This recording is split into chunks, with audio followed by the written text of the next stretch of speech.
Vláda chce regulovať nájomné v reštituovaných bytoch aj naďalej. Regulácia, teda stanovenie maximálnej výšky nájomného, by sa pritom mala tento rok ukončiť. Jej predĺženie sa nepáči majiteľom obytných bytov. Tým nízke nájomné často nepokrie ani náklady na údržbu domov.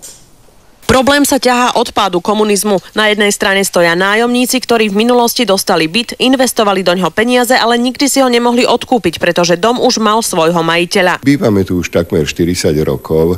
K bytu sme sa dostali tak, že nám ho pridelil vtedajší Národný výbor. Na druhej strane sú majitelia domov, ktorí nemôžu s vlastným majetkom nakladať podľa vlastnej vôle. Štát im nedovolí nájomníkov vysťahovať, navyše im predpisuje, aké maximálne nájomné môžu od ľudí pýtať. Vlastníci znášajú povinnosť za údržbu domov a to všetko stojí určité finančné náklady, ktoré príjem z regulovaného nájomného ani v zlomku nepokrýva. Ukončenie regulácie nájomného už parlament raz odložil. Vláda však doteraz nenašla riešenie, ako vysporiadať práva nájomníkov aj vlastníkov. Premiér avizuje, nájomníkov budeme chrániť aj naďalej. Aj títo ľudia tam nastupovali pred 30-40 rokmi ako nájomcovia za iných podmienok. Náš ústavný súd vyriekol, že ochrana týchto nájomníkov je verejným záujmom. Štát na jednej strane tvrdí, že to je verejný záujem, na druhej strane ale núti súkromné osoby, aby financovali tento verejný záujem. Podobný problém majú takmer všetky postkomunistické krajiny.